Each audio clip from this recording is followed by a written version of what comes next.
경찰관이 노숙 여성을 재미 삼아 발로 찼다. 다음 날 누군가가 그의 문을 두드렸다. 도시의 번잡함이 매일 그렇듯이 울려 퍼졌다. 경적 소리, 서둘러 대화하는 소리, 상품을 파는 노점상들. 승호는 그런 것에 익숙해 있었고 신경 쓰지 않았다. 그에게 이 거리는 사냥터에 불과했다.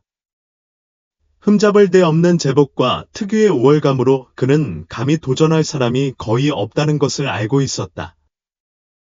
괜찮으세요? 사장님, 조종사 자리에 앉은 그의 젊은 동료 찬우가 물었다. 조용히요. 승호가 미소를 지었다. 그날도 다를 리가 없었다.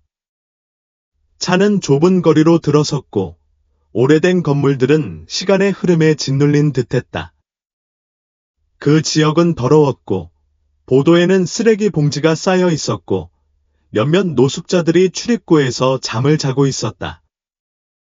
승호는 쓰레기통 옆에 구부정하게 선 사람이 보이자 속도를 줄였다. 저거 봐, 그는 쓰레기를 뒤지고 있는 노인 여성을 턱으로 가리키며 말했다. 저런 사람들이 도시를 망가뜨려. 이찬우는 불편한 듯 시선을 돌렸다. 승호가 그렇게 말하기 시작하면 보통은 잘 끝나지 않는다는 걸 나는 알고 있었다. 그냥 먹을 것을 찾는 거겠지. 아무도 해치지 않는 거겠지. 그녀가 제안했다. 승호는 마른 웃음을 터뜨렸다. 약한 놈들이 그렇게 생각하는 거야? 여기 두면 곧 더 많아질 거야. 전염병이나 마찬가지야. 그는 더 이상 지체하지 않고 순찰차를 세우고 차에서 내렸다. 노인 여성이 쓰레기 봉지에서 빵 조각을 찾고 있을 때 차가운 바람이 세차게 불었다. 그녀는 일에 너무 집중해서 너무 늦을 때까지 승호의 존재를 알아차리지 못했다. 여기서 뭐 하는 거야? 늙은 여자. 그가 물었다. 그녀는 천천히 고개를 들어 주름지고 지친 얼굴을 보였다. 그의 눈은 지쳐 있었지만 위험도 있었다. 나는 아무에게도 방해가 되지 않아. 경관님. 그냥 음식이 필요할 뿐이야. 늙은 여자가 말했다. 승호는 눈살을 찌푸렸다. 여기에 머물 수 없어. 누군가를 불러서 데려가라고 하기 전에 여기서 나가. 그 여자는 자신을 설명하려고 했지만 승호는 듣고 싶어 하지 않았다. 그는 그녀에게 한 걸음 다가가 발로 가볍게 그녀를 밀어내며 그녀가 뒤로 물러서게 했다. 내 말을 듣지 못했어. 그는 이제 더 공격적으로 말했다. 여기서 나가. 그는 날카로운 움직임으로 다리를 들어 그녀의 옆구리를 걷어찼다. 늙은 여자는 신음하며 바닥에 쓰러졌고 일어나려고 하면서 옆구리를 움켜쥐었다. 그녀가 음식 조각을 넣어두었던 비닐 봉지가 바닥에 떨어져 그 내용물이 사방에 흩어졌다. 순찰차에서 찬우는 움직이지 않고 그 광경을 지켜보았다. 그는 그것이 잘못되었다는 것을 알았지만 두려움 때문에 입을 다물었다. 그는 승호가 이런 행동을 하는 것을 본 첫 번째 동료가 아니었다. 그는 조용히 지내는 법을 배웠다. 그게 그들이 복종하지 않을 때 일어나는 일이야. 승호는 순찰차로 돌아가면서 중얼거렸다. 그는 좌석에 앉아 엔진을 시동했다. 어서. 여기서 너무 오래 보이고 싶지 않아. 순찰차는 천천히 길을 따라 움직이며 늙은 여자는 뒤에 누워 있었다. 승호에게 그 사건은 권력 남용 목록에 있는 또 다른 일화일 뿐이었다. 그는 할 수 있었기 때문에 자신이 일하는 부패한 시스템에서는 아무도 감히 그에게 도전하지 않을 것이라는 것을 알았기 때문에 그렇게 했다. 호의와 인맥이 그를 보호했다. 커피 한 잔 할래? 그는 카페 앞에 주차하면서 물었다. 안드레스는 고개를 저었다. 괜찮아. 승호는 차에서 내려 식당으로 들어갔고 순찰차의 파트너를 홀로 남겨두었다. 안드레스는 심호흡을 하고 주의를 돌리려고 휴대전화를 꺼냈지만 앱을 열려고 할 때 피가 식는 듯한 알림이 왔다. 그것은 영상이었다. 몇 분 전 사건의 영상이었다. 누군가가 승호가 노파를 발로 차는 것을 녹화했다. 각도가 완벽했고 카메라는 여자가 바닥에 쓰러지는 순간부터 처음 밀리는 순간까지 폭행의 모든 디테일을 포착했다. 가장 나쁜 점은 그 영상이 이미 소셜 네트워크에 돌고 있다는 것이다. 이건 문제가 될 거야. 안드레스는 긴장한 표정으로 주변을 둘러보며 생각했다. 나는 조만간 그 영상이 누군가 중요한 사람의 손에 들어갈 거라는 걸 알았다. 승호가 커피를 가지고 돌아왔을 때 안드레스는 재빨리 전화를 끊고 아무 일도 없었던 척했다. 다음으로 넘어갈 준비됐어. 승호가 물었다. 찬우는 고개를 끄덕였지만 이마에 흐르는 차가운 땀이 그의 걱정을 드러냈다.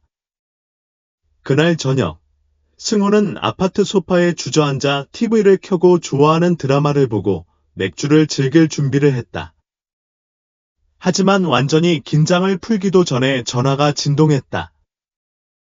익명의 메시지였다. 너가 한 일을 알아. 곧 만나. 그는 눈살을 찌푸리고 화면을 껐다. 멍청한 협박이군. 그는 자신을 기다리고 있는 것이 무엇인지 상상하지 못한 채 생각했다. 다음 날, 새벽은 마치 도시가 무슨 일이 일어나지 않은 듯 느리게 흐릿하게 찾아왔다. 승호는 알람 소리에 깨어났지만 즉시 일어나지 않고 침대에 누워 평온함을 즐겼다.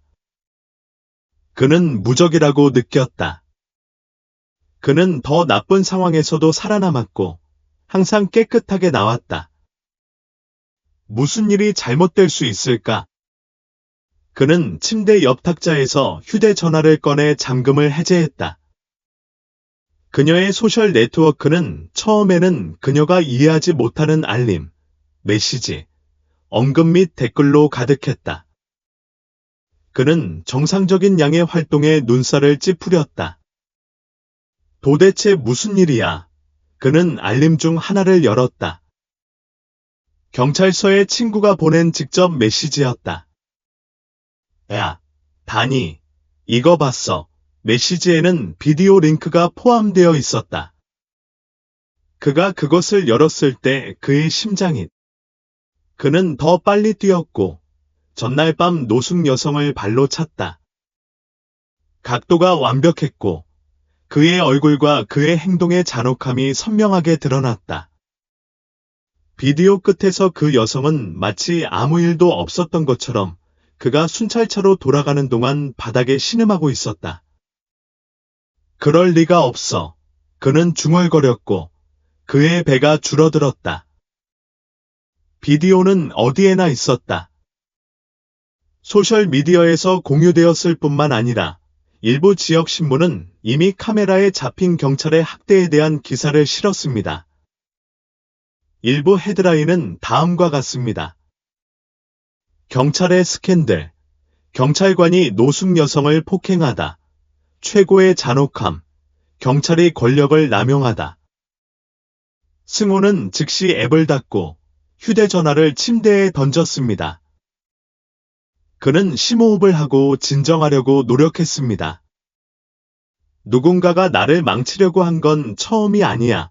그는 스스로에게 말했습니다. 내가 감당할 수 있어. 그는 일어나 샤워를 하고 차분하게 옷을 입었습니다. 마치 그 일상이 형성되기 시작한 혼란으로부터 그를 보호해줄 수 있는 것처럼 말입니다. 그러나 나는 무언가가 터질 것 같은 느낌을 무시할 수 없었습니다. 그가 경찰서에 도착했을 때 모든 사람의 시선이 그에게 쏠렸습니다. 어떤 사람들은 호기심으로, 어떤 사람들은 불만스럽게 그를 바라보았습니다. 그는 영상이 이미 상관에게 전달되었다는 것을 알고 있었습니다. 그는 곧장 책상으로 걸어가 아무 일도 없었던 척하며 앉았습니다. 그의 파트너인 찬우는 방 반대편에서 그를 지켜보고 있었다. 괜찮아, 다니. 앤드류가 조심스럽게 다가가며 물었다. 괜찮아요. 승호가 이를 악물었다. 아무것도 아니에요. 이런 일은 늘 일어나는 일이에요. 전에도 다뤘거든요. 하지만 찬우는 그렇게 확신하지 못했다. 소셜미디어에서 대중의 반응을 받고 이번에는 달랐다. 사람들은 격노했다. 심지어 일부 활동가들은 경찰서 앞에서 시위를 조직하기도 했다. 그들이 말을 이어가기도 전에 경찰서장인 지성대위가 사무실 문에 나타났다. 바르가스, 지금 내 사무실로 와. 그는 명령했다. 대위의 사무실은 졸업장과 과거 경찰 활동 사진으로 장식되어 있었다. 라미레스는 강인한 남자로 목소리가 단호하고 말은 적었다. 승우가 들어왔을 때 대위는 책상 뒤에 앉아 있었고 컴퓨터에서 사건 영상을 재생하고 있었다. 앉아. 그는 고개를 들지 않고 명령했다. 승호는 침착함을 유지하려고 노력하며 따랐다. 나는 이런 상황에서 벗어나는 열쇠가 두려움을 드러내지 않는 것이라는 것을 알고 있었다. 시작하기 전에 뭔가 말할 게 있어. 지성이 물었고 승호가 노파를 발로 차는 순간 비디오를 멈췄다. 보이기보다 더 복잡해요. 사장님. 그 여자가 길거리에서 문제를 일으키고 있었어요. 그냥 제가 해결하려고 노력했을 뿐이에요. 지성은 마치 그가 모든 말을 평가하듯 그를 응시했다. 무장하지 않은 노파를 발로 차는 게 당신이 하는 일인가요? 승호는 이마에 땀이 맺히는 것을 느꼈다. 저는 이 부서를 위해 많은 일을 했습니다. 대위님. 저는 항상 명령을 따랐습니다. 오해로 판단해서는 안 됩니다. 지성은 한숨을 쉬며 의자에 기대 앉았다. 이건 단순한 오해가 아닙니다. 바르가스. 영상은 이미 바이러스성이에요. 기자들이 제 사무실로 전화를 걸고 있고 오늘 오후에 몇몇 단체가 시위를 조직하고 있어요. 우리가 빨리 조치를 취하지 않으면 재앙이 올 수도 있습니다. 그리고 제가 뭘 하길 바라는 거예요. 승호가 더 걱정스러워하며 물었다. 지금 당장은 조사하는 동안 당신을 일시적으로 정직시킬 겁니다. 선택사항이 아닙니다. 집에 가서 언론과 거리를 두세요. 승호는 굴욕감을 느끼며 사무실을 나갔다. 그는 자신의 정직이 간단한 절차가 아니라는 것을 알고 있었다.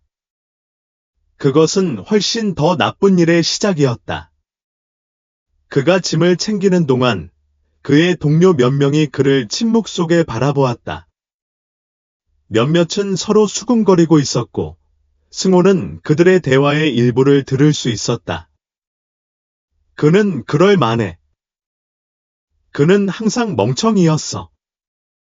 마침내 누군가가 그를 잡았어. 찬우가 와서 그의 물건을 치우는 것을 도왔다. 다니, 정말 도움이 필요 없니? 아무것도 필요 없어. 그는 날카롭게 대답했다. 이건 그냥 잠깐 주의를 돌리기 위한 거야. 그는 머리를 높이 들고 건물 밖으로 나갔지만 안에서는 무너져 내리고 있었다. 분노와 두려움의 열기가 그를 삼켰다. 그는 차에 도착했을 때 운전대를 여러 번 세게 두드리며 속으로 욕설을 퍼부었다. 집으로 가는 길에 그의 전화가 울리기 시작했다. 알 수 없는 번호였다. 그는 잠시 망설이다가 전화를 받았다. 그는 누구야? 전화의 반대편에서 물었다. 왜곡된 목소리가 대답했다. 커피를 즐기라고 경고했지. 다음 단계로 넘어갈 준비가 되었나요? 승호는 아무 말도 하지 않고 가슴이 조여오는 것을 느꼈다. 도대체 뭘 원하는 거야? 이건 이제 시작일 뿐이야. 곧 더 많은 지시를 받게 될 테니까 숨으려고 하지 마. 우리가 항상 널 지켜보고 있으니까. 내가 전화를 받기도 전에 전화가 끊겼다. 승호는 심장이 두근거리며 휴대전화를 보았다. 오랜만에 내가 통제력을 잃는 것 같았다. 그가 아파트에 도착했을 때 그는 모든 창문을 닫고 문이 잘 잠겨 있는지 확인했다. 그는 소파에 몸을 던지고 TV를 켰지만 배경 소음조차도 그를 진정시킬 수 없었다. 벽이 그를 둘러싼 듯했고 왜곡된 목소리가 그의 머릿속에 울려 퍼졌다. 이럴 리가 없어. 그녀는 계속 자신에게 말했지만 깊은 곳에서는 자신의 삶이 통제할 수 없는 방식으로 바뀌려 한다는 것을 알고 있었다. 그날 아침 바람이 세게 불면서 승호의 아파트 창문이 살짝 진동했다. 그는 거의 잠 못 이룬 밤을 보낸 뒤 소파에서 일어났다. 뒤척이며 끊임없이 휴대전화를 확인하면서 그는 제대로 잠을 자지 못했다. 그는 잠을 잘 수 없었다. 신비한 전화, 바이러스성 영상, 그리고 그의 정지가 그를 가다 있게 했다. 편집증의 나선 속에서 그들은 나를 이 일로 끌어내릴 수 없을 거야. 그는 두 손으로 얼굴을 문지르며 중얼거리며 커피를 만들기 위해 주방으로 향했다. 그는 커튼을 살짝 열고 거리를 바라보았다. 입구에는 기자나 카메라가 없었고 그것은 그에게 잠깐의 안도감을 주었다. 아마도 혼란은 여전히 억제되어 있었을 것이다. 하지만 그가 커피잔을 입술에 대려고 할 때 그의 휴대전화가 다시 진동했다. 그것은 새로운 알림이었다. 이번에는 다른 영상이 담긴 다이렉트 메시지라는 것을 보고 그녀의 배가 뒤집혔다. 그는 즉시 휴대전화를 열었다.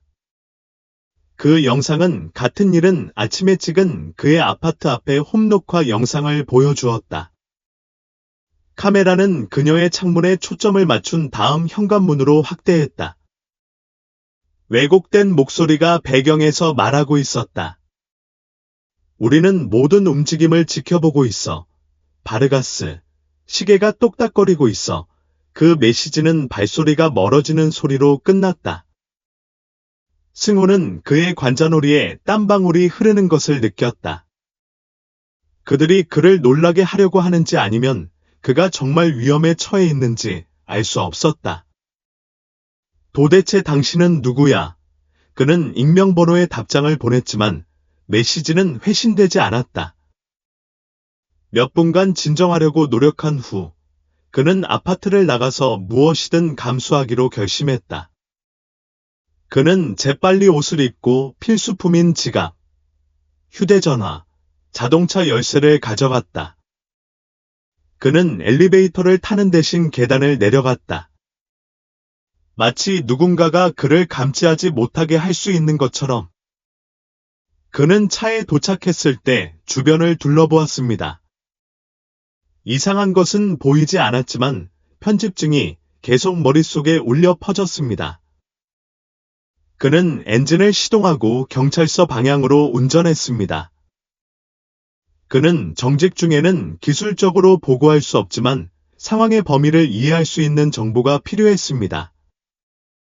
운전하는 동안 그는 주의를 돌리기 위해 라디오를 켰습니다.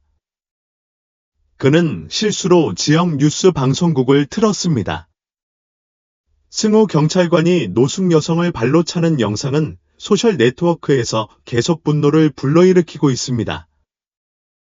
여러 단체가 경찰서 앞에서 그의 즉각적인 해고를 요구하는 시위를 촉구했습니다. 승호는 핸들을 너무 세게 꽉 쥐어서 손가락 관절이 하얗게 변했습니다. 계절이 바뀌었지만 피해는 이미 발생했습니다.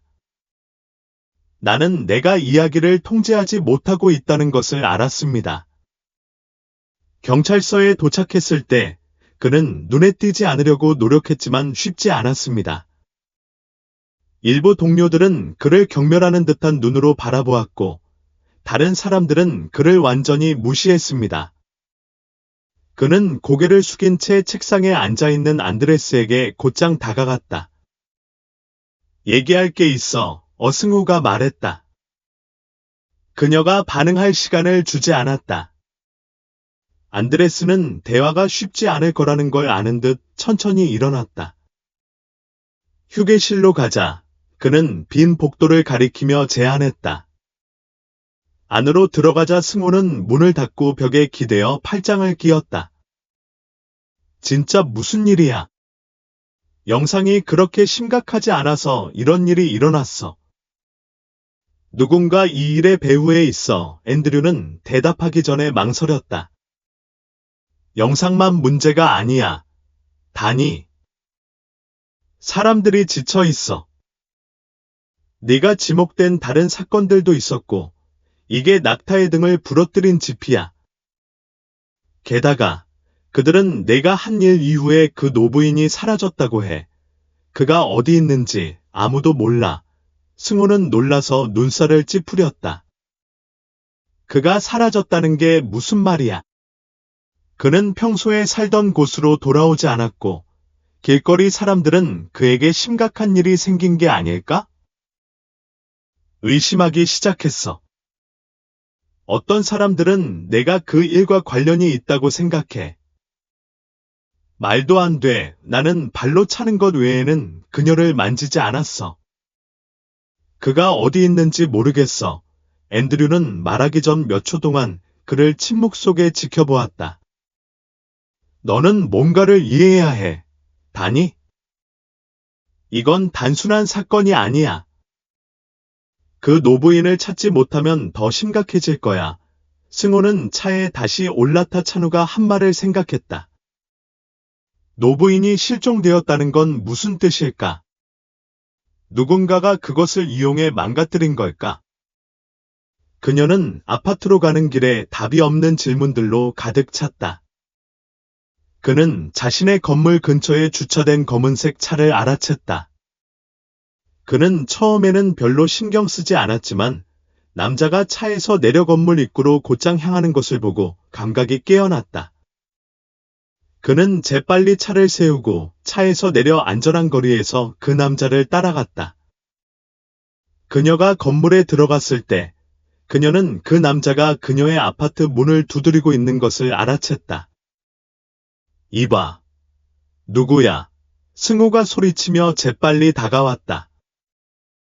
그 남자는 천천히 돌아섰다.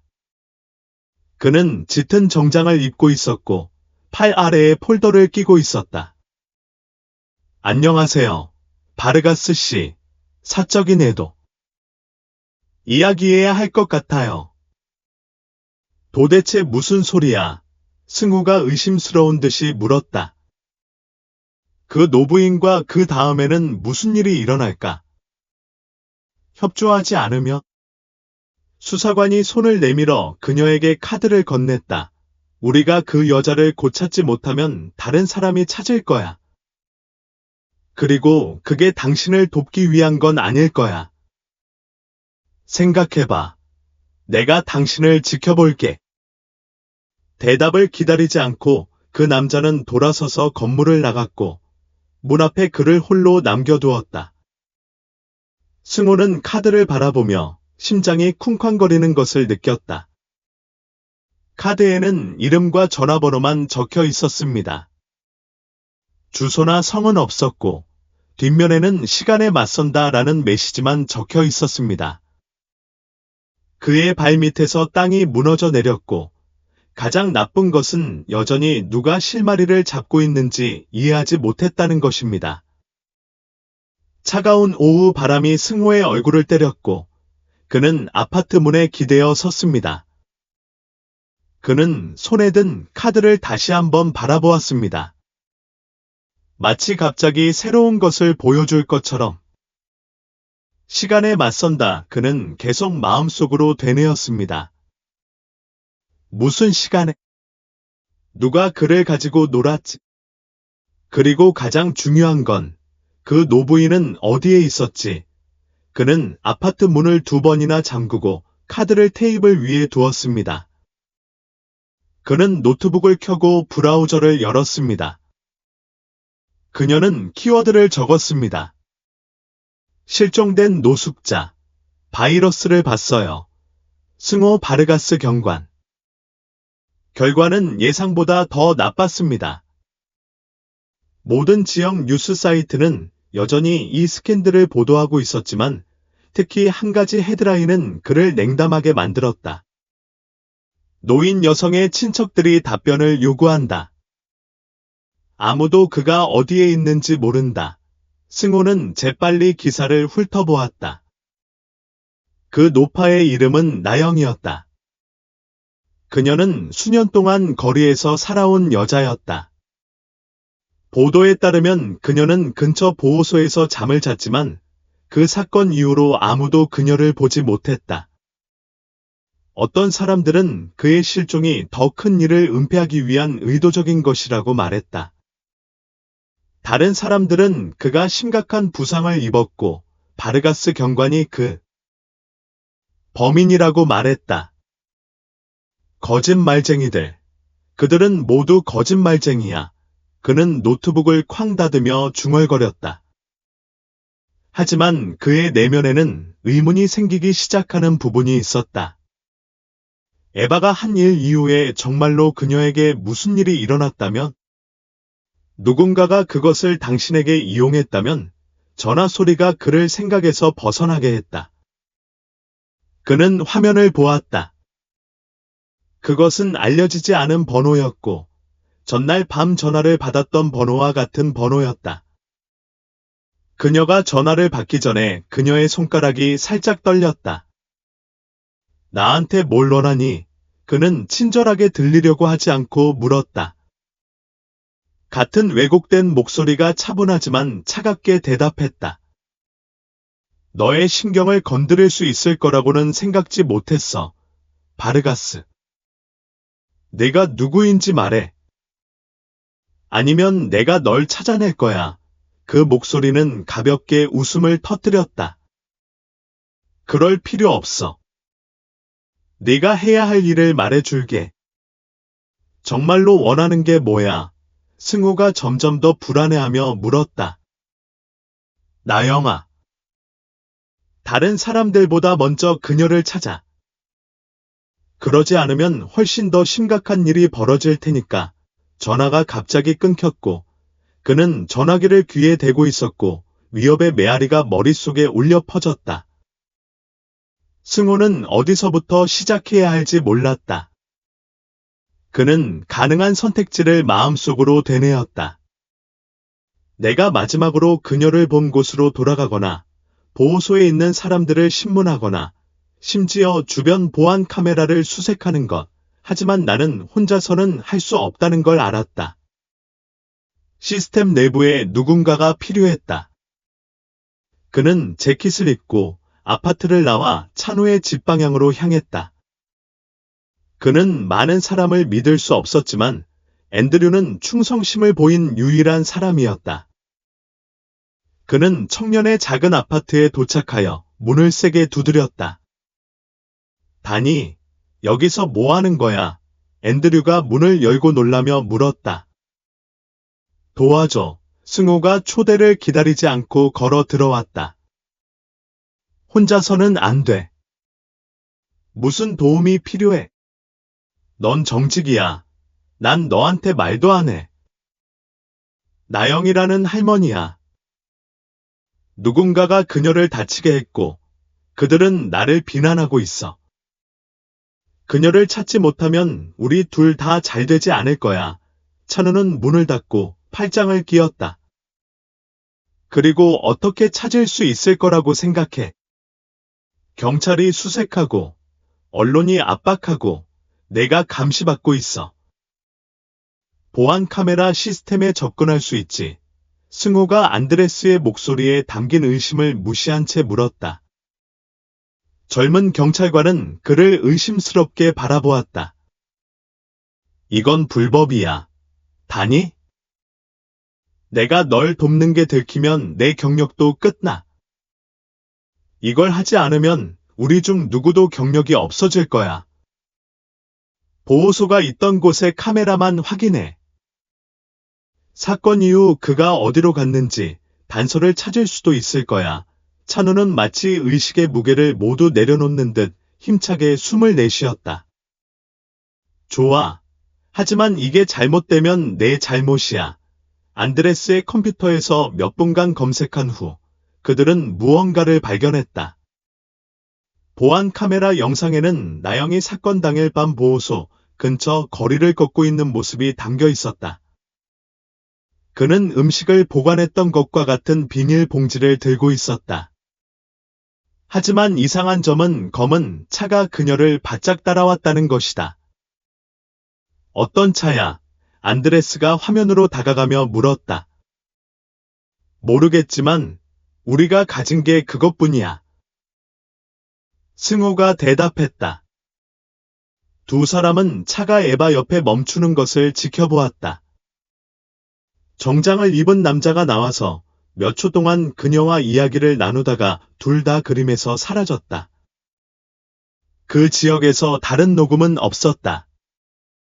이게 말이 안 돼. 안드레스가 고개를 긁으며 말했다. 그런 차를 탄 사람이 왜 그녀에게 관심을 가질까?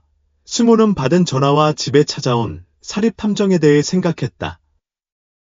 어쩌면 누군가가 우리를 가지고 놀고 우리의 모든 움직임을 조종하려고 하는 걸 수도 있다.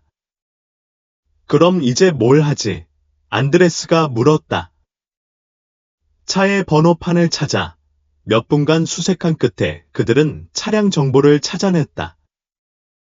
도시 외곽에 있는 사설 경비 회사에 등록되어 있었다. 그 회사는 정치인부터 백만장자 사업가까지 중요한 고객과 계약을 맺고 있었다. 승호는 주소를 기록하고 가입했다. 고맙구나, 안드레스. 나머지는 내가 처리할게. 정말 좋은 생각인가? 위험한 일에 휘말릴 수도 있어. 난 이미 이 짓을 하고 있어. 돌이킬 수 없어. 그는 더 이상의 경고를 기다리지 않고 아파트를 나갔다. 그가 도착한 방향으로 운전하면서 누군가가 그의 모든 발걸음을 통제한다는 생각이 그를 그 어느 때보다 더 노출되게 만들었다. 내가 몰랐던 것은 그곳에 도착했을 때 내가 상상했던 것보다 훨씬 어두운 것을 발견하게 될 것이라는 것이었다. 도시 외곽으로 가는 길은 버려진 공장과 산업창고가 늘어선 황무지 같은 길이었다. 승호는 창문을 열고 운전했고 차가운 공기가 그의 얼굴을 때렸다. 승호의 주먹은 핸들 위에서 하얗게 질렸고 그의 머릿속은 의문으로 가득했다. 찬우가 그에게 알려준 주소는 눈에 띄는 간판이 없는 오래된 산업 건물로 그를 이끌었다. 이런 곳에서 경비 회사가 뭘 하는 거지? 그는 속도를 늦추며 생각했다. 그는 차를 입구에서 몇 미터 떨어진 곳에 주차하고 엔진을 껐다. 마치 밤이 무언가 일어날 것을 알고 있는 듯 공기는 긴장감으로 가득 찼다. 이게 함정이라면 내가 함정이야. 그는 스스로에게 말했지만 지금은 물러설 수 없었다. 그는 차에서 내려 재킷을 고쳐 입고 현관으로 걸어갔다. 녹슨 철제 구조물이었고 사방에 보안 카메라가 겨누어져 있었다. 그는 배를 울리고 기다렸다. 그를 둘러싼 침묵은 길을 따라 지나가는 모터의 먼 메아리로만 깨졌다. 그는 다시 두드리려고 했을 때 문이 살짝 열렸다. 건장한 체구의 검은 안경을 쓴 남자가 그를 위아래로 훑어보았다. 당신은 누구고 여기서 뭘 원하는 거야? 승호 바르가스. 매니저랑 통화해야 해. 나영이에 대한 거야. 그 남자는 눈살을 찌푸렸지만 잠시 멈춘 후 문을 열고 그를 들여보냈다. 여기서 기다려. 그는 문을 닫고 승호를 어둡고 통풍이 잘 안 되는 복도에 남겨두었다. 몇 분 후 그 남자가 돌아와서 그녀에게 좁고 조명이 어두운 복도로 따라오라고 했다. 승호는 앞으로 나아가면서 등에 땀이 고이는 것을 느꼈다. 마침내 그들은 낡은 가구와 지저분한 종이가 사방에 널린 임시 사무실에 도착했다. 책상 뒤에는 50대 남자가 손가락 사이에 시가를 물고 계산하는 듯한 표정으로 앉아 있었다. 그럼 당신이 유명한 승호 바르가스군요. 그 남자가 말하며 연기를 내뿜고 시가로 승호를 가리켰다. 앉으세요. 승호는 그녀에게서 눈을 떼지 않고 그대로 따랐다. 당신은 누구야? 태연이라고 불러. 나는 이 작은 경비 회사를 운영하는데 넌 뭔가 다른 이야기를 하러 온 것 같구나. 나영이한테 무슨 일이 있었는지 알고 싶어. 실종된 날 밤 내 차 안에서 봤어. 어디 있지? 태연은 그 질문이 재밌다는 듯 미소를 지었다. 왜 그렇게 서둘러서 찾으려고 해? 내가 들은 바에 따르면 내가 발로 차고 눕혀둔 거야. 그건 아무 상관없어. 더 심해지기 전에 찾아야 해. 태연은 넘쳐나는 재떨이에 시가를 꺼냈다. 세상이 어떻게 돌아가는지 모르겠어. 바르가스. 너 같은 사람들은 하고 싶은 대로 하고 난장판만 치우면 된다고 생각해. 하지만 이건 그런 경우가 아니야. 다른 사람이 이미 내보다 앞서 나갔어. 승호의 속이 뒤집혔다. 누구야? 에바는 어디 있지? 태연은 말하기 전에 몇 초 동안 그를 응시했다. 그녀는 지금 당장은 살아있지만 그녀가 얼마나 더 오래 살 것인지는 내가 결정할 일이 아니야. 무슨 말이에요? 승호가 몸을 앞으로 기울이며 물었다.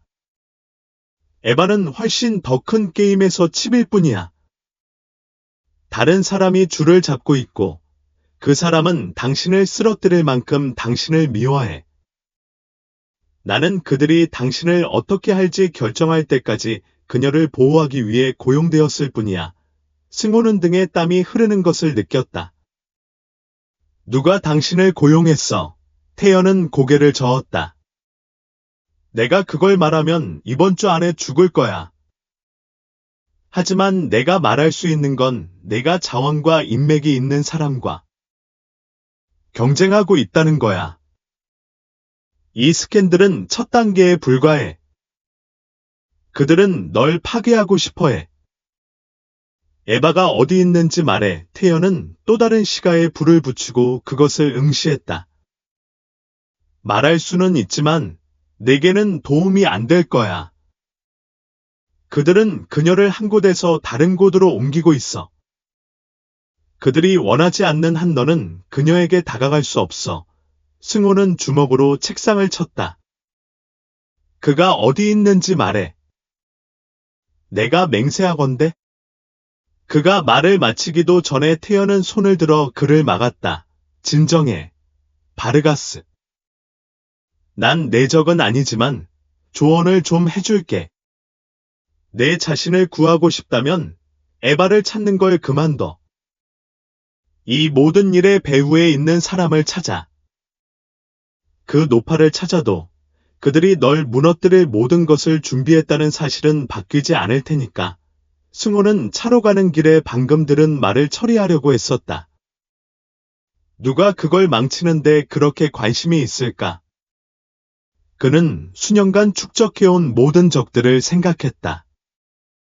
범죄자, 원망하는 동료, 권력 남용의 희생자들. 목록은 너무 길었다. 그는 차를 시동하려고 했을 때 전화가 다시 울렸다. 이번에는 모르는 번호가 아니었다.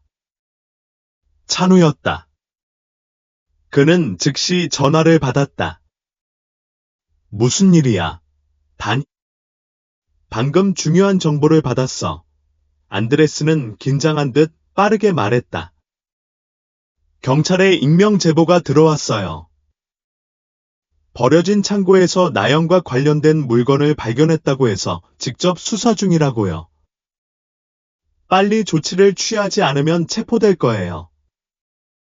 그 창고는 어디예요? 찬우가 주소를 알려주자 승호는 아무 말 없이 전화를 끊었다. 가속 페달을 밟고 그곳으로 향했는데 아드레날린이 얼마나 그를 몰고 가는지 느꼈다. 줄타기를 하고 있다는 건 알았지만 어쩔 수 없었다.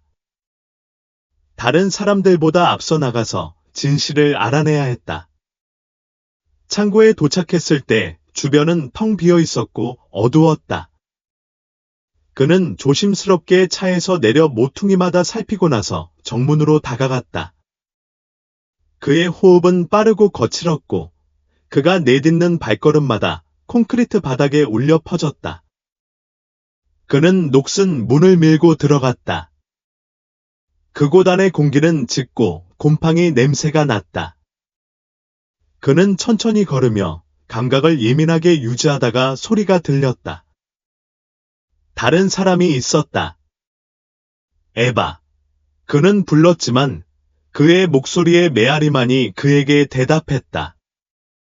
갑자기 상자 뒤로 그림자가 빠르게 움직였고 승호의 심장이 쿵쾅거렸다. 그는 주머니에서 손전등을 꺼내 소리가 나는 곳을 가리켰다. 그가 발견한 것은 그를 마비시켰다. 바닥에 쌓인 검은 봉지들, 그중 하나에서 피 묻은 옷처럼 보이는 것이 나왔다. 그럴 리가 없어. 그는 천천히 다가가면서 속삭였다.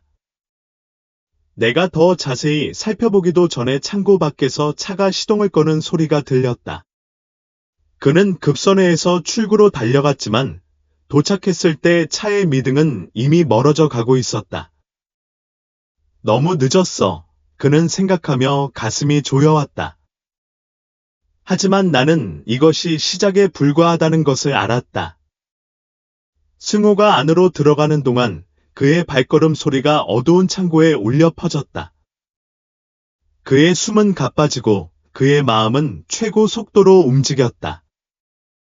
그는 쌓인 검은 봉지들과 주름 중 하나를 통해 빠져나오는 피의 흔적을 바라보았다. 그녀의 존재의 모든 섬유가 그곳에서 벗어나고 싶어 했지만 지금 직면하지 않으면 끝이 될 것이라는 것을 그녀는 알고 있었습니다. 싸우지 않고 그들이 나를 가라앉히게 둘 수는 없어. 그는 주머니에서 장갑 한 켤레를 꺼내 내용물을 확인할 준비를 하면서 스스로에게 말했습니다. 그는 무엇을 발견할지 두려워하면서 조심스럽게 첫 번째 가방을 풀었습니다. 가방을 열었을 때 그는 혼란스러움이 섞인 안도의 한숨을 쉬었습니다. 시체는 없었습니다. 대신 그는 마른 피로 얼룩진 여러 개의 오래된 옷을 발견했는데 그 중에는 즉시 알아볼 수 있는 스카프도 있었습니다. 이건 에바의 거야. 그는 그녀를 손에 쥐고 속삭였습니다. 그녀는 다른 가방을 뒤져서 더 많은 옷과 개인 소지품을 찾았습니다. 오래된 지갑, 담요, 그리고 부러진 신발 한 켤레였습니다. 모든 것이 에바가 거기에 있었다는 것을 보여주었지만 그녀는 지금 어디에 있을까요? 그리고 더 중요한 것은 누가 왜 이 증거를 그렇게 의도적으로 남겼을까요? 더 이상 생각하기도 전에 그의 주머니에서 휴대전화가 진동했습니다. 찬우였습니다. 다니, 어디야? 그가 물었다. 창고에 있어. 에바의 물건을 찾았는데 그녀는 여기 없어. 반대편의 침묵이 그를 불안하게 만들었고 마침내 안드레스가 입을 열었다. 들어봐. 뭔가 더 있어. 널 체포하라는 영장이 나왔다고 들었어. 이 증거를 정당화로 사용하고 있어. 네가 스스로를 변호하기 전에 널 잡으려 해. 승우가 전화기를 꽉 쥐었다. 물론이지. 이 모든 게 무장해서 빠져나갈 방법이 없어. 맞아요. 하지만 좋은 소식도 있어요. 비밀 파일을 열 수 있었어요. 영향력 있는 사업가 에스테반 환석과 관련된 차량에 대한 기록이 있어요. 그는 도시 외곽에 있는 저택을 포함하여 여러 부동산을 소유하고 있어요. 에바가 어딘가에 있다면 그녀도 거기에 있을 수도 있어요. 환석이라는 이름이 승호의 머릿속에 경보를 울렸다. 그는 그가 누구인지 완벽하게 알고 있었다. 정계와 재계에 인맥이 있는 강력한 남자. 전화 한 통화로 그를 무너뜨릴 수 있는 남자. 환석이 이 일의 배후에 있다면 훨씬 더 큰 일을 다루고 있다는 뜻이야. 다니, 지금 당장 그만둬. 환석은 놀 수 있는 사람이 아니야. 선택의 여지가 없어. 에바를 찾지 못하면 끝장이야. 저한테 저택 주소를 보내줘, 승호가 단호하게 말했다. 승호는 휴대전화에 농장 주소가 적힌 채로 차에 타서 가속 페달을 밟았다. 밤은 어두웠고 길은 거의 텅 비어 있었다. 그의 머릿속에는 생각들이 쌓였고 하나하나가 전보다 더 어두웠다. 환석이 왜 나를 파괴하고 싶어 할까? 에바와 무슨 관계야? 과거의 기억이 돌아오기 시작했다. 그는 수년 전 자금 세탁 수서 중에 환석과 관련된 여러 사람을 체포했다. 사건은 기각되었지만 승호는 그 과정에서 적을 만들었다는 것을 알고 있었다. 이게 복수인가? 그리고 에바는 이 모든 일에서 어떤 역할을 하는가? 그는 운전하면서 스스로에게 물었다. 그는 백미러를 보며 뒤따르는 사람이 없는지 확인했다. 그는 자신이 위험에 처해 있다는 것을 알았지만 두려움보다 답을 원하는 마음이 더 강했다. 그가 농장에 도착했을 때 그곳은 높은 담과 감시 카메라로 완전히 둘러싸여 있었다. 그는 정문으로는 감지되지 않고 들어갈 수 없었기 때문에 그는 주변을 돌며 뒷문을 찾기로 했다. 몇 분 후, 그는 더 낮아 보이는 담의 일부를 발견하고 올라가기 시작했다. 그는 반대편에 쓰러지자 웅크리고 덤불 사이로 전진하며 카메라를 피했다. 농장은 나무 사이로 불어오는 부드러운 바람 소리 외에는 완전히 조용했다. 그는 본관에 다가가 창문이 반쯤 열려 있는 것을 보았다. 주저하지 않고 그녀를 밀고 들어갔다. 집안은 호사스러웠지만 차가웠다. 벽은 골동품 그림과 어두운 나무 가구로 장식되어 있었다. 승호는 복도를 따라 전진하며 소리가 나는지 귀에 깊게 들었다. 마침내 그는 복도 끝에 있는 문에 다다랐다. 잠겨 있었지만 잠겨 있지는 않았다. 들어가자 그는 임시 사무실처럼 보이는 방을 발견했다.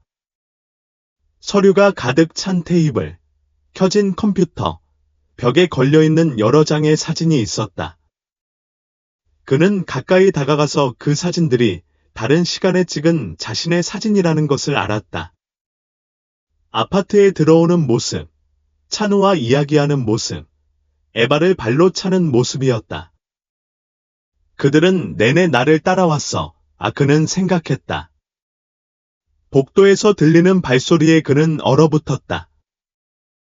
그는 방에 불을 끄고 옷장 뒤에 숨었다. 한 남자가 들어와서 테이블 위의 서류를 확인하고 나서 나가면서 문을 닫았다.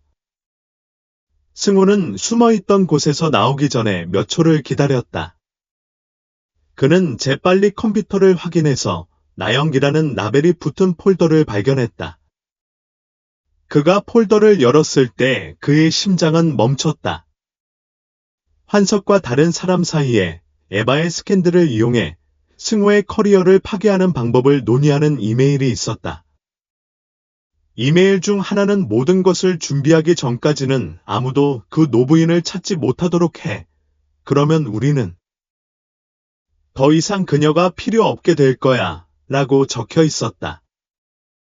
정보를 처리하는 동안 사무실 문이 쾅 하고 열렸다.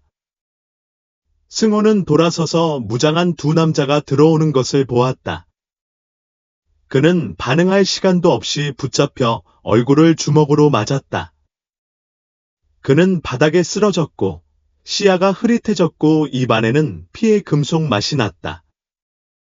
우리가 네가 들어가면 안 될 곳에 들어가지 말라고 경고했잖아. 남자 중 한 명이 강제로 들어올려지면서 말했다.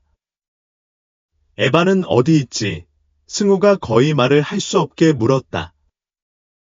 걱정하지 마. 곧 내 목숨을 지키느라 바빠서 생각할 겨를도 없을 거야. 그는 집에서 끌려나와 차 뒷부분에 태워졌고 차는 떠났다. 농장을 떠나면서 승우는 상황이 더 나빠질 것이라는 것을 알았지만 다른 것도 알았다. 그는 조류를 바꿀 수 있는 충분한 정보를 찾았다는 것이다. 이제 나는 그것을 사용할 만큼 오래 살아남기만 하면 된다. 아직 끝나지 않았어. 그는 어둠이 그를 감싸자 생각했다.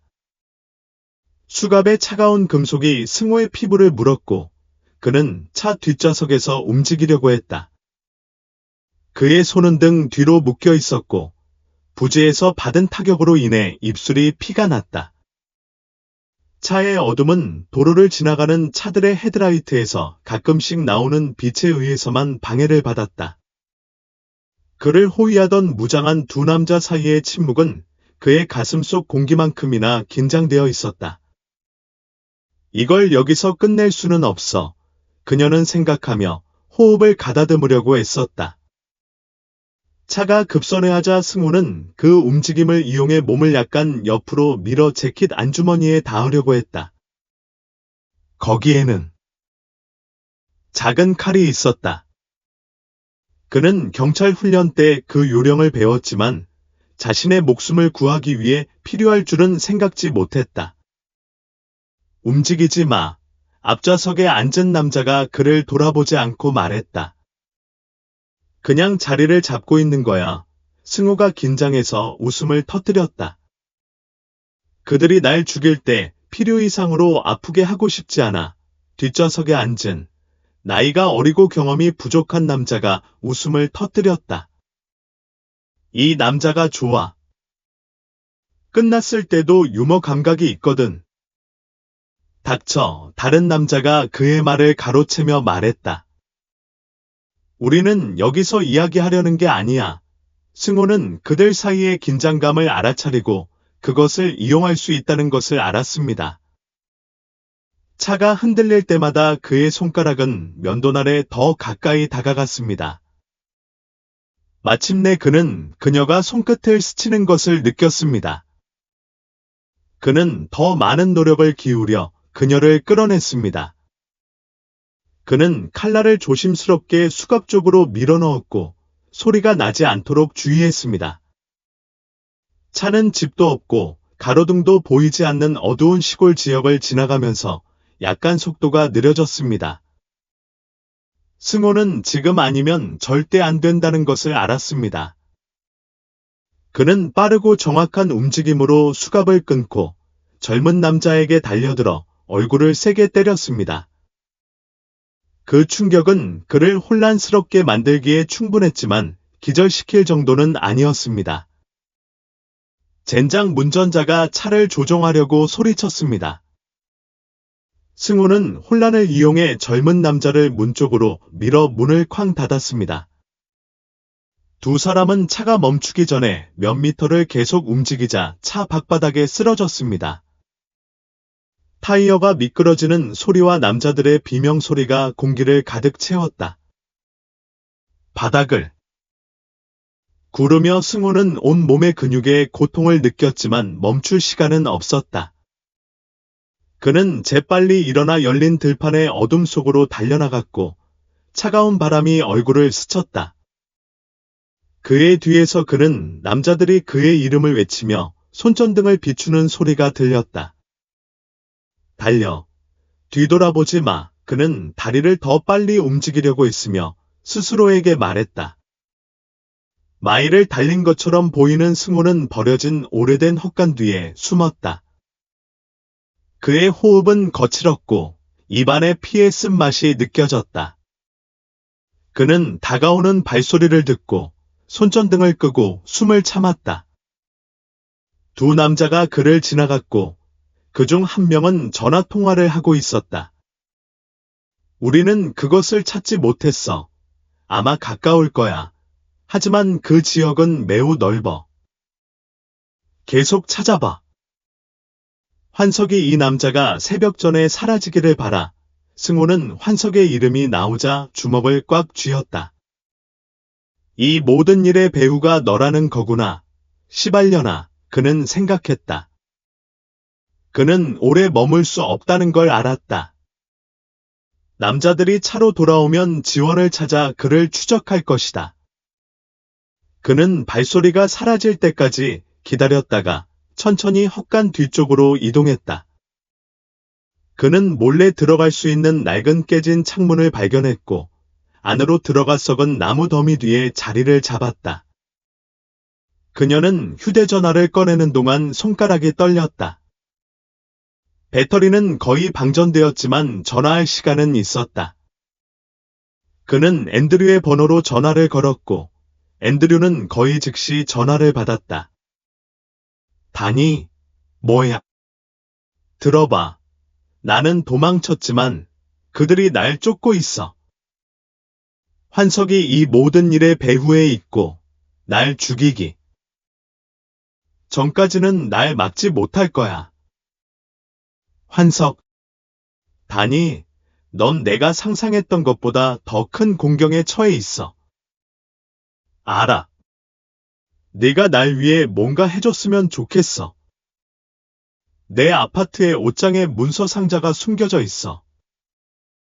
안에 연락처 목록이 있어. 잡히기 전에 날 이곳에서 꺼내줄 수 있는 사람을 찾아. 지금 바로 그곳으로 가는 중이야. 살아남아.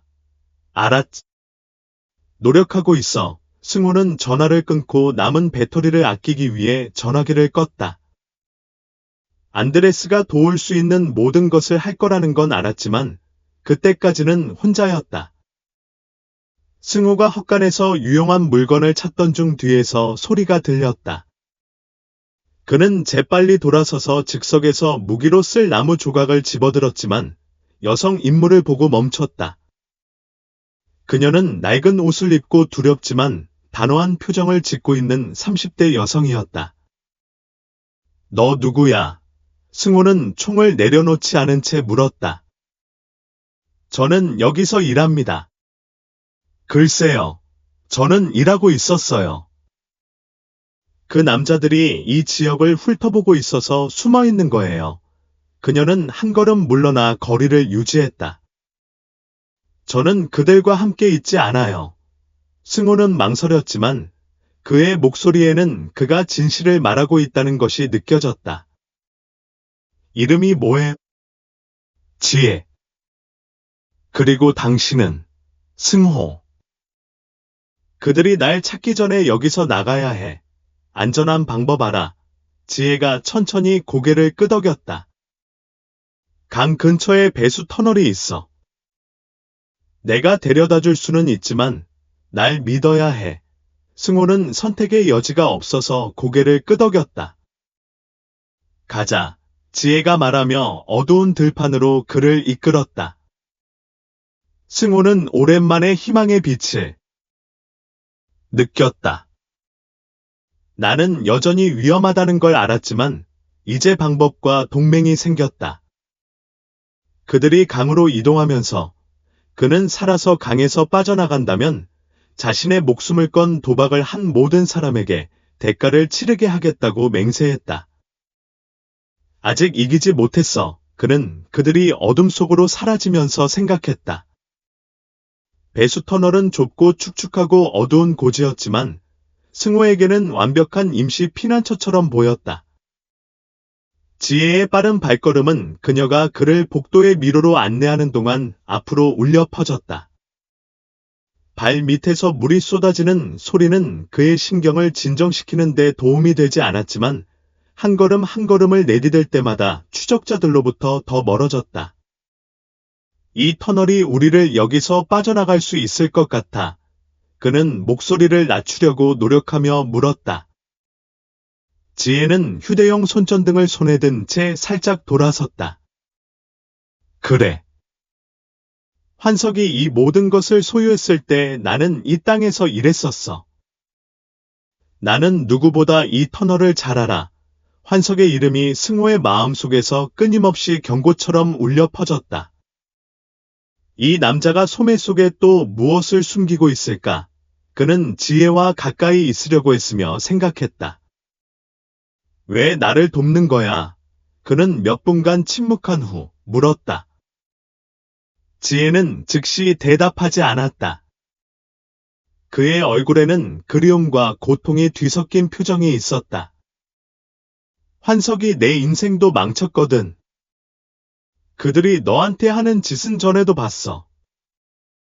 널 이용하고, 조종하고, 쓸모없어지면 버리는 거야. 내가 그녀의 다음 타깃이라는 걸 알면서 가만히 있을 수가 없었어. 어떻게 환석이랑 엮이게 된 거야? 승우가 주장했다. 지혜가 한숨을 쉬었다. 3년. 전에 그의 영지에서 가정부로 일했어. 처음에는 괜찮은 직업인 듯했지만 오래지 않아 내가 봐선 안 될 일들을 보게 됐어. 더러운 거래, 뇌물, 그리고 무엇보다도 사람들이 흔적도 없이 사라지는 거, 사직하려고 하니까 위협을 받았어. 숨어야만 했지. 이곳은 그때부터 내 피난처가 됐어. 승호는 온몸에 오한이 스며드는 걸 느꼈다. 그러니까 환석이는 생각보다 훨씬 오래 이 게임을 해온 거구나. 그들이 터널을 지나가면서 승호는 지혜가 언급하지 않은 벽에 작은 구멍이 있는 것을 알아챘다. 그는 멈춰서서 손전등을 안으로 비췄다. 그것은 바닥에 널려있는 나무 상자와 문서로 가득 찬 작은 공간이었다. 이게 뭐야? 그는 몸을 기울여 내용물을 살펴보았다. 지혜는 상자를 보고 눈살을 찌푸렸다. 모르겠어. 이 터널은 몇 년째 사용되지 않았어. 승호는 상자 중 하나를 열어서 공식 도장이 찍힌 종이로 가득 찬 폴더를 발견했다. 그가 그것들을 확인하자 그의 심장이 세차게 뛰기 시작했다. 그것은 불법 거래, 송금, 환석을 범죄 활동과 연결시키는 유죄 문서의 기록이었다. 이건 순금이야. 내가 이걸 여기서 꺼낼 수 있다면 환석을 쓰러뜨릴 거야. 하지만 너도 즉각적인 위험에 처하게 될 거야. 지혜는 그를 진지하게 바라보았다. 환석이 내가 이걸 가지고 있다는 걸 알게 되면 그는 너를 죽일 때까지 멈추지 않을 거야. 승호는 폴더를 닫고 배낭에 넣었다. 난 상관없어.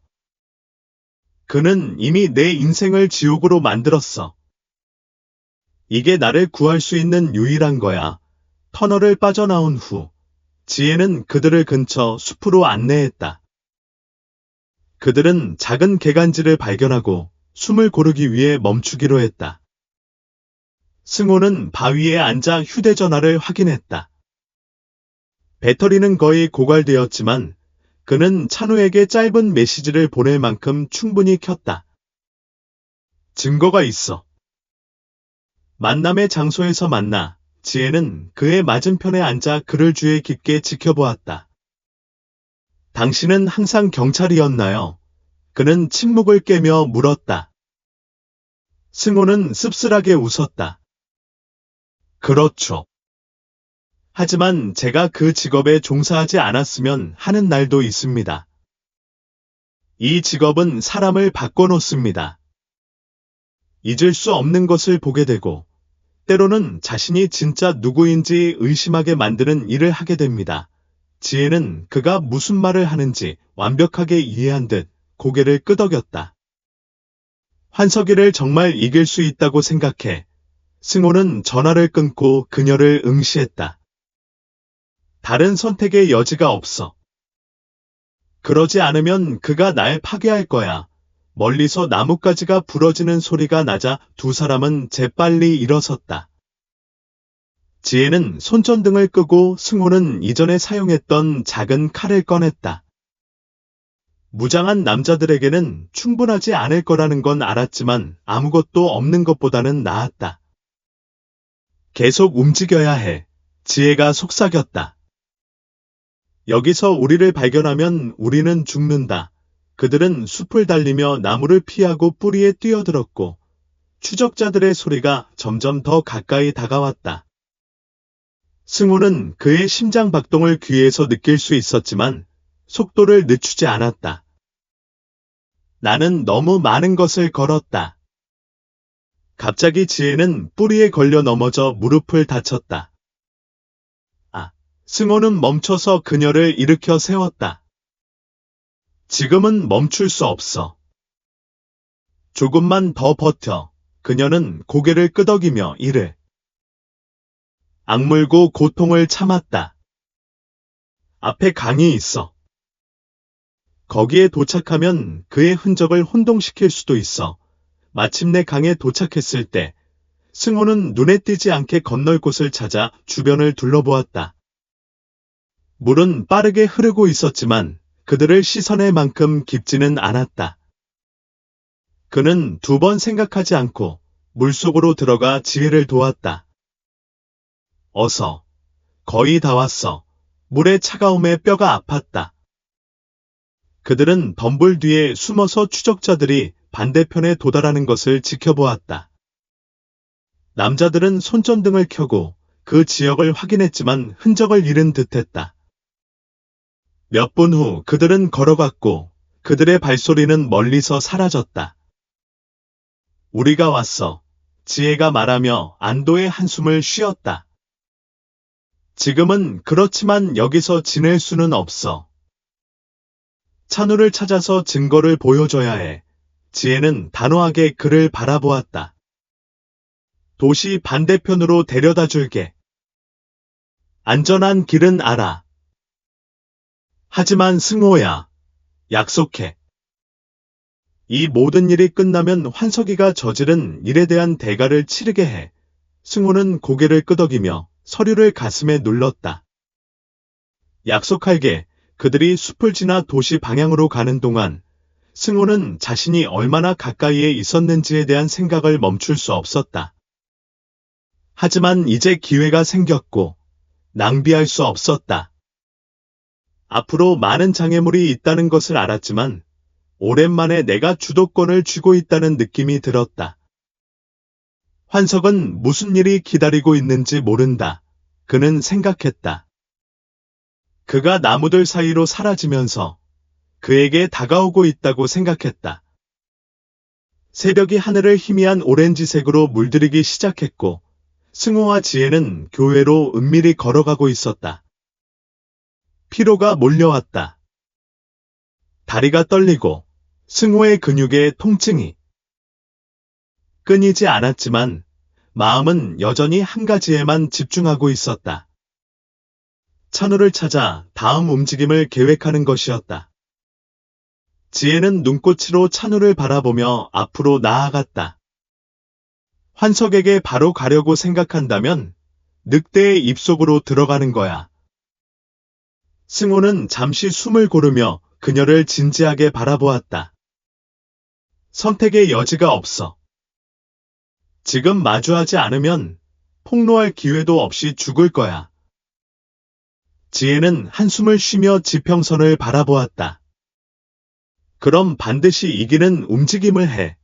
그런 사람은 항상 백업 플랜이 있어. 그래서 안드레스가 필요한 거야. 만남의 장소는 도시 외곽의 오래된 창고로 찬우가 엿듣지 않고 이야기할 수 있다는 것을 알고 있는 은밀한 장소였다. 그들이 도착했을 때 승호와 지혜는 큰 금속 문이 반쯤 열려있는 것을 발견했다. 승호는 먼저 칼을 손에 들고 그곳을 살피며 안으로 들어갔다. 다니. 찬우는 어깨에 배낭을 메고 안도한 표정으로 오래된 상자들 사이에서 나타났다. 내가 못 올 줄 알았어. 승호는 살짝 웃었지만 그의 얼굴에는 피곤함이 드러났다. 나는 거의 못 올 뻔했어. 환석이 사방에서 나를 찾는 남자들을 두고 있어. 안드레스는 호기심에 지혜를 바라보았다. 그녀는 누구야? 지혜가 나를 탈출하도록 도와줬어. 그는 환석이 떨어지기를 바라는 개인적인 이유가 있어. 우리는 그녀를 믿을 수 있어. 앤드류는 약간 불신하면서도 고개를 끄덕였다. 좋아. 하지만 빨리 움직여야 해. 너한테 도움이 될 만한 다른 걸 찾았어. 그들은 찬우가 여러 문서를 꺼내서 그들 앞에 펼쳐놓은 임시 탁자 주위에 앉았다. 네가 도망치는 동안 나는 내가 언급한 파일을 살펴보고 있었어. 은행 송금과 경찰과 정치인에게 뇌물을 준 걸 발견했어. 하지만 가장 중요한 건 이거야. 그는 암호화된 이메일을 가리키며 말했다. 환석은 자신의 사업을 방해하는 사람에 대한 허위 체포 영장에 서명하도록 판사에게 돈을 지불하고 있었다. 승호는 명단에 있는 이름을 읽으며 주먹을 꽉 쥐었다. 환석의 불명예스러운 경찰관과 전 동료들이 몇 명 있었다. 하지만 그의 관심을 가장 끈 것은 자신의 이름을 찾는 것이었다. 그들은 몇 달 동안 나를 노리고 있었어. 환석이 처음부터 이 모든 것을 계획했어. 지혜는 걱정스러운 표정으로 문서를 바라보았다.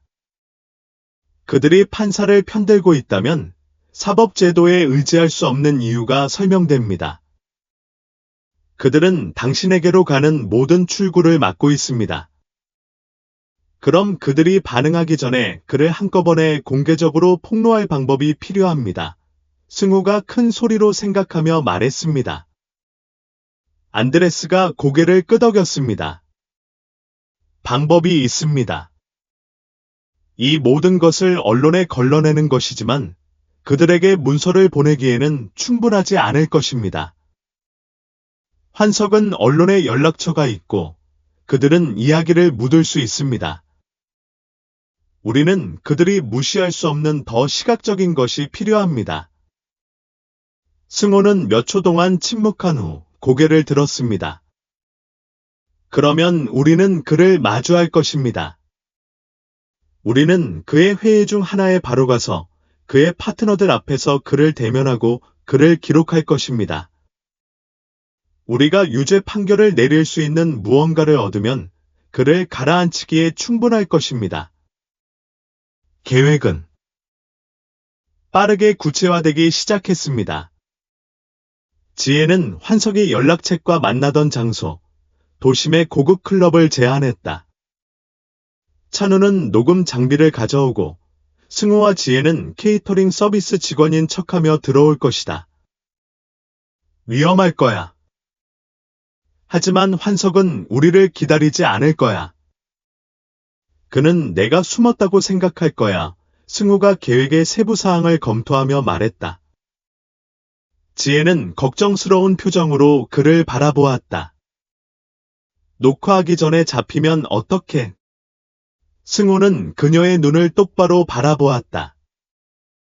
그러면 내 끝장일 거야. 하지만 우리가 노력하지 않으면 환석이 계속해서 삶을 파괴할 거야.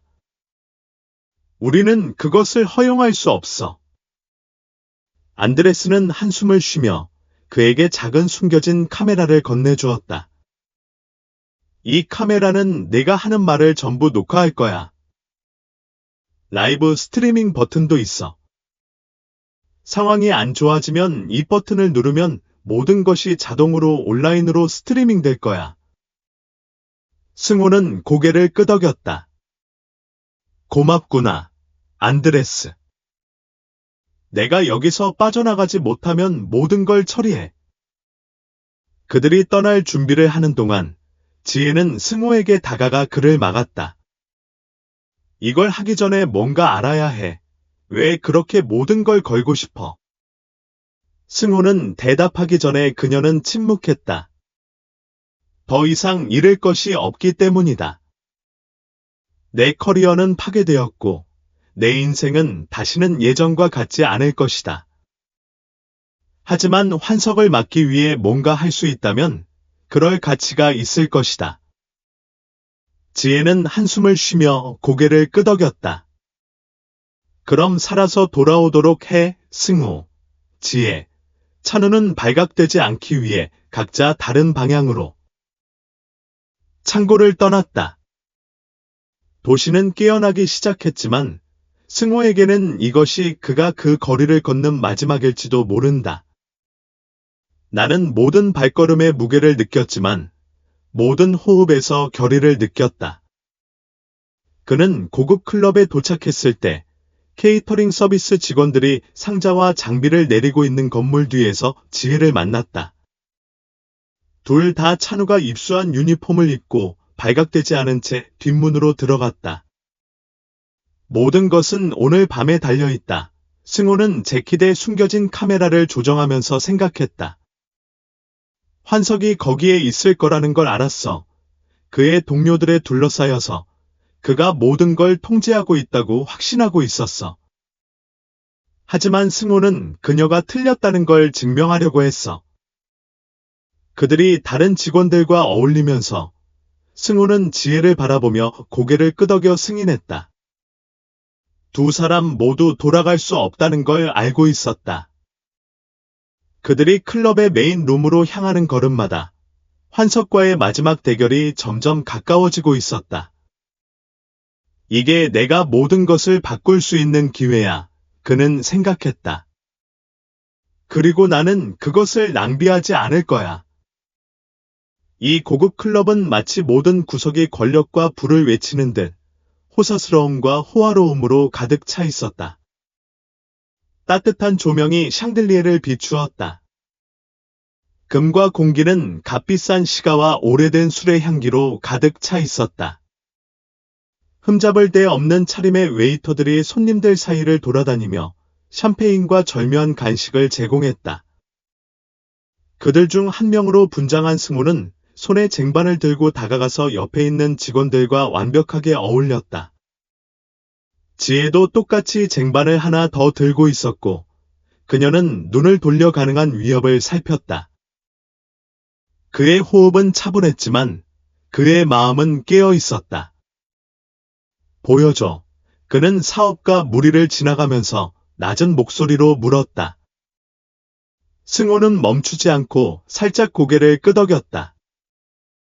중앙 테이블에는 환석이 있었고 진지한 표정의 사업가 2명과 웃고 있었다. 그는 마치 아무것도 그를 건드릴 수 없는 것처럼 언제나처럼 거만한 태도를 보였다. 저기 있잖아. 승호가 중얼거렸다. 이제 어려운 부분이 시작이야. 지혜는 주변을 둘러보며 아무도 그들을 지켜보지 않는지 확인했다. 우린 괜찮을 거야. 계획을 기억해. 네가 다가가서 그에게 필요한 말을 하게 하고 그들이 의심하기 전에 떠나. 알아. 승호가 대답했지만 쟁반을 든 그의 손은 살짝 떨렸다. 이게 효과가 있을 거야. 실수할 여지가 없어. 승호는 테이블 사이를 정확히 오가며 장시간 눈을 마주치지 않았다. 그는 환석의 테이블에 도착하여 쟁반을 광택이 나는 표면에 내려놓았다. 그의 심장은 쿵쾅거렸지만 그의 얼굴은 여전히 무표정했다. 다른 건 없나요? 신사 여러분, 그는 단호한 목소리로 물었다. 환석은 간신히 그를 쳐다보고 고개를 저으며 대화에 몰두했다. 승호는 아직 기회가 오지 않았다는 것을 알고 천천히 뒤로 물러섰다. 그가 걸어가면서 방의 반대편에서 지혜가 고개를 끄덕이는 것을 보았다. 모든 일이 일어나고 있었다. 몇 분 후, 환석은 자리에서 일어나 바 구역으로 향했고 그곳에서 더블 위스키를 주문했다. 승호는 그를 바짝 따라가며 안전한 거리를 유지했고 결국 바에 기대어 전화 통화를 하는 그를 발견했다. 네, 모든 게 잘 되고 있어요. 아무도 날 건드릴 수 없어요. 사업은 평소처럼 진행되고 있어요.